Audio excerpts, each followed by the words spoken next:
पारिस्थितिकी उत्पादकता से आप क्या समझते हैं?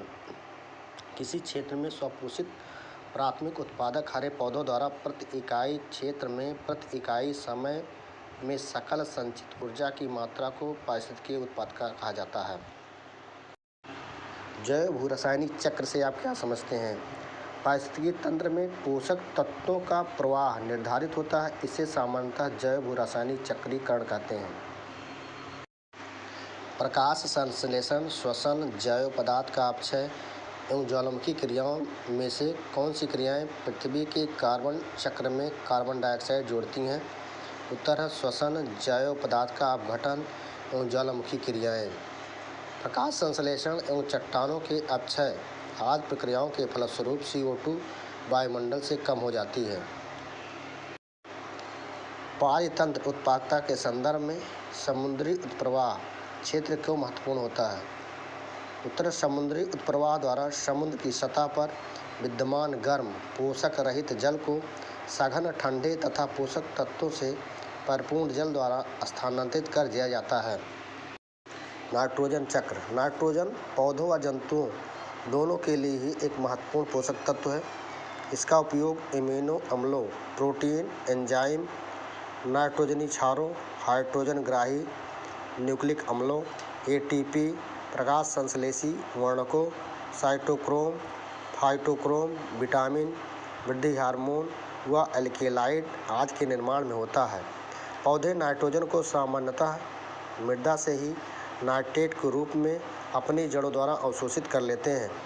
पौधों की पत्तियों में नाइट्रोजन का प्रयोग प्रकाश संश्लेषी वर्णकों के निर्माण में भी होता है। पेयजल में नाइट्रेट की अधिक मात्रा से बच्चों में ब्लू बेबी सिंड्रोम या मीथेनोग्लोबिनुरिया नामक रोग हो जाता है। जीवमंडल के घटक किस चक्र के माध्यम से एक दूसरे से अंतर संबंधित होते हैं? जैव भू रासायनिक चक्र द्वारा। जीवमंडल तंत्र में ऊर्जा तथा पदार्थों के निवेश एवं बहिर्गमन की प्रक्रियाओं का चालन किस चक्र द्वारा संचालित होता है? जैव भू रासायनिक चक्र द्वारा। पारिस्थितिकी तंत्र में तत्वों के चक्रों को क्या कहते हैं? जैव भू रासायनिक चक्र कहते हैं। जीवमंडल एक खुला या विवृत तंत्र है। इसका आशय क्या है? इसका आशय यह है कि जीवमंडल में ऊर्जा का सतत आगमन तथा पदार्थों का सतत बहिर्गमन होता रहता है। समस्त पृथ्वी तथा क्रस्ट के महत्वपूर्ण तत्व। समस्त पृथ्वी पर लोहा 35.5%, ऑक्सीजन 30%, सिलिकॉन 15%, मैग्नीशियम 13%, निकिल 2.4%, गंधक 1.9%, कैल्शियम 1.1%, एल्युमिनियम 1.1%, अन्य 1 से कम। क्रस्ट ऑक्सीजन 46%, सिलिकॉन 28%, एल्युमिनियम 8%, लोहा 6%, मैग्नीशियम 4%, कैल्शियम 2.4%, पोटेशियम 2.3%, सोडियम 2.1%, अन्य 1 से कम। समस्त पृथ्वी का क्षेत्रफल कितना है? 51 करोड़ वर्ग किलोमीटर है। स्थल मंडल का क्षेत्रफल कितना है? 15 करोड़ वर्ग किलोमीटर या 29% है। भू प्रॉपर्टी में किस तत्व की मात्रा सर्वाधिक पाई जाती है? ऑक्सीजन 46%। सर्वाधिक मात्रा में प्रयुक्त चट्टान निर्माणक खनिज है फेल्सपार। क्षारीय मृदा सुधार में प्रयुक्त किया जाने वाला खनिज है पाइराइट। प्रथम श्रेणी के उच्चवक्ष हैं महाद्वीप एवं महासागर। द्वितीय श्रेणी के उच्चवक्ष हैं पर्वत, पठार तथा मैदान की श्रेणी के उच्चवक्ष हैं द्वितीय श्रेणी के उच्चवक्ष हैं। पृथ्वी का औसत घनत्व कितना है? पृथ्वी का औसत घनत्व 5.5 ग्राम प्रति घन सेंटीमीटर है। किस भूकंपीय लहर द्वारा पृथ्वी की सतह पर सर्वाधिक विध्वंस होता है? यल लहर। बृहद रूप से स्थलमंडल कितने प्लेटों में विभक्त है? 6 प्लेटों में। पृथ्वी की प्लेटें किस मंडल पर सतत गतिशील होती हैं? स्टेनोस्फीयर में। वायुमंडल में कार्बन डाइऑक्साइड पाया जाता है 0.03%। वायुमंडल में जलवाष्प की मात्रा पाई जाती है 5%। पार्थिव विकिरण किस रूप में होता है? बहिर्गामी दीर्घगामी तरंगों के रूप में। वायुमंडल में अशुद्धियों में किसके कण अत्राग्राही नाभिक बनाते हैं? नमक के कण। आकाश का नीला रंग प्रातः एवं गोधूल के समय आकाश की लालिमा का कारण है प्रकाश का प्रकीर्णन। क्षोभ मंडल का सामान्य तापमान दर है 6.5 डिग्री सेंटीग्रेड प्रति 1000 मीटर ऊंचाई पर। सामान्यतः वायुमंडल की किस मंडल में ओजोन मंडल पाया जाता है? समताप मंडल पर। वायुमंडल के किस मंडल में ताप सेंटीग्रेड पाया जाता है? मध्यमंडल। मानव कौशल द्वारा प्रभावित जैवमंडल को कौन सी संज्ञा प्रदान की गई है? न्यूस्फीयर। वह मंडल जिसमें विद्युत आवेशित कण तैरते रहते हैं और जहां से रेडियो तरंगें पृथ्वी की ओर परावर्तित हो जाती हैं, इस मंडल की संज्ञा अभिहित की जाती है आयनमंडल। दृश्य प्रकाश किरण सूर्य से विकिरित कुल ऊर्जा का कितना प्रतिशत है? 41%। अवरक्त किरणों की तरंग लंबाई होती है -0.7 से 300 माइक्रोन के बीच। सबसे लंबी तरंगें हैं रेडियो तरंगें। वायुमंडल तथा स्थलमंडल का ऊष्मा बजट है 48% एवं 51%। कोहरा तथा पाला की उत्पत्ति के कारण है तापीय प्रतिलोमन। कहाँ पर शरद ऋतु नहीं पाया जाता है? भूमध्य रेखा के पास शरद ऋतु नहीं पाया जाता है। पृथ्वी पर पवन संचरण का कारण है वायुदाब प्रवणता। अस्वच्छांश किसे कहते हैं? 30 डिग्री से 35 डिग्री उत्तरी अक्षांश को अस्वच्छांश कहा जाता है। व्यापारिक हवाओं का विस्तार पाया जाता है 30 डिग्री उत्तर से 30 डिग्री दक्षिण अक्षांशों के बीच। मानसून जलवायु की उत्पत्ति का कारण है अंतरा उष्णकटिबंधीय अभिसरण मेखला में मौसमी परिवर्तन।